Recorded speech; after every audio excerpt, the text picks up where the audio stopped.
Hello mga kahami! Sa this video, mga tumiog, Ilian Extension School. Tara, uban nimi! So first, namalit pig mga pagkaon nga baraton, lagod para ma-share po ng barato gamay pahalipay sa mga kabatanunan. Then pag abot sa crossing sa mga skulog sa Ilian, amuang gibanbe ng amuang mga dala. Though, dili kay ko inanak ko portable sa among lakaw, kaya wala man ko nakabutas, kaya wala man ko ibutas. Padayon ang gyapon no, nakihitch ko dito sa unahan, kaya di naman ko makaya ang dalan, kaya baguan ko nagmotor, di mo tabok manisa pa nga usay mo dako pud siya. So, kauban na mo ang school head ani og iyang asawa, and ako mauban mga kauban. Fuck.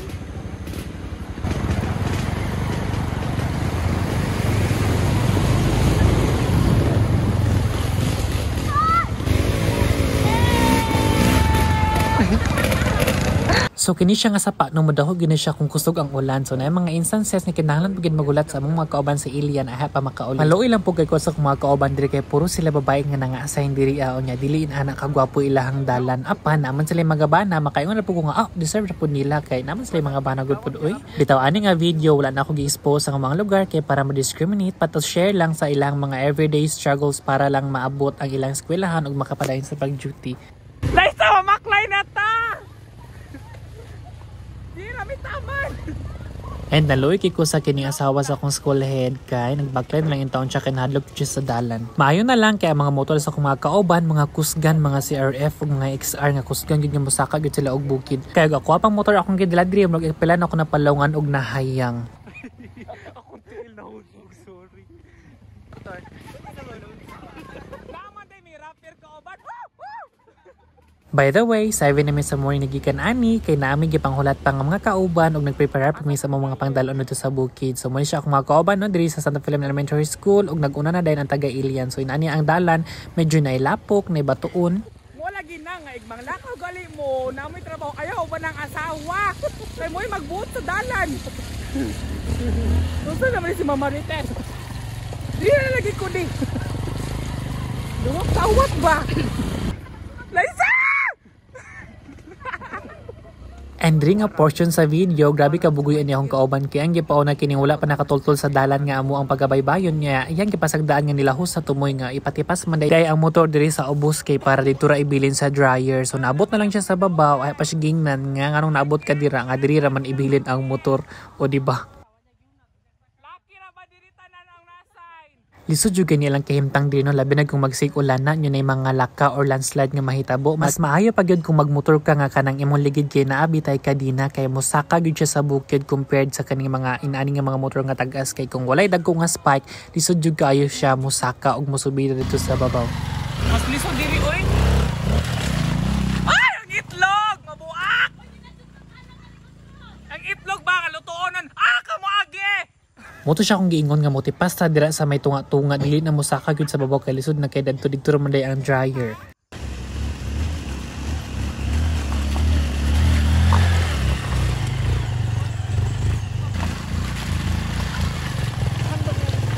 Dira.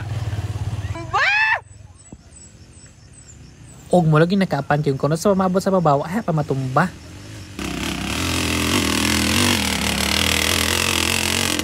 So sa amuang paglakaw mo ni ang amuang una nga sa bidahon nga gibaklay medyo steep jud kay siya kay kanang grabe siya kakaning sa bidahon nga nay mga bato nya medyo clay ang dalan. So lisod siya kung magmotor ka nga simple ra imong motor bita mga XRM ka dream murag maguba gyud ang imong motor og dali nya dagko kung mga panas nga mga bato nga main ingredient gyud sa pagkahayang.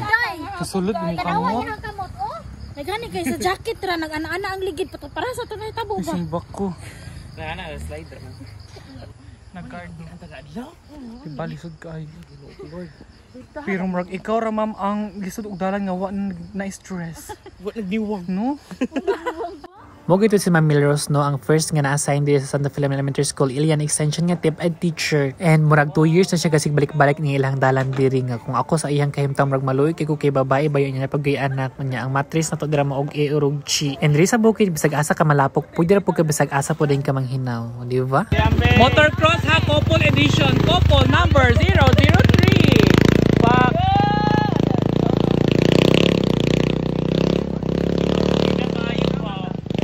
Milros! Ayaw pagtumba-tumbak ay daghan me! Wow, nakapagsalita!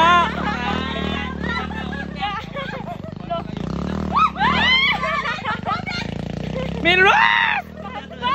Mo gito siya ang motor nga ideal kay diri sa ilang station. Kana bitang pwede matauran og kining kadina ang ligid nga spike, then kusgan gid siya nga motor kay mag 200 masiguro to or 175 ang iyang horsepower bitaw kana o kabulo ana. So nag-start among pagbaklay ana, dayon nabot mi dito sa among destination gud sa school is around mga 9 naman ata to kapin kay kini laging tag-as og pahuway, mugbo og likang. Mo din siya ang portion diri nga ka level 2 sa pinakalisod kay mag-ulan, tanaw ang amo ang dalan or ilahang dalan sa una dito mi sa buldong gagian sa likod. So pila ka bukid ang amo ang kining baktason, pero wala to siya kalsada ka magsugok-sugok rami sa kining kalibunan, dayon magimimo na imong gagulong dalan hantod nga makaabot mi diri sa Ilian. So okay, anad naman sila diri na sila mga teknik para dili mga hayang sa motor tan-awan ni.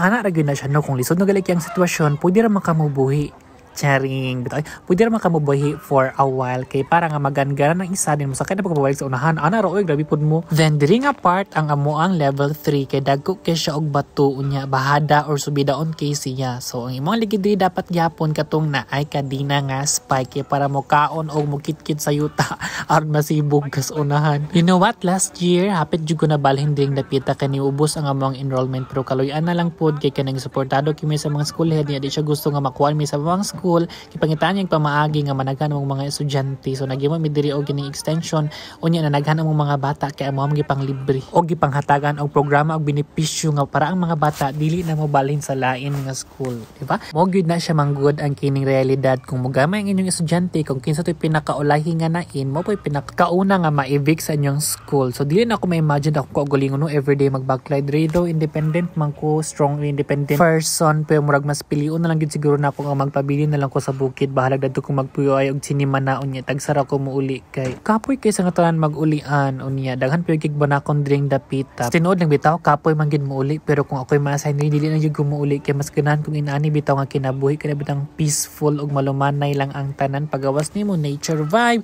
wala kay daghang kompetensya dili ka stress imong kaugalingon. So mo din akong kauban nga nangabot pud no si Ma'am Amy ang last nga na hard race sa amo karon nga tuig.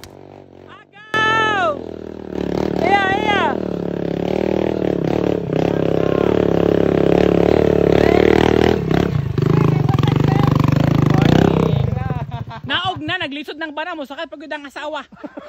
Kabugat-bugat lang.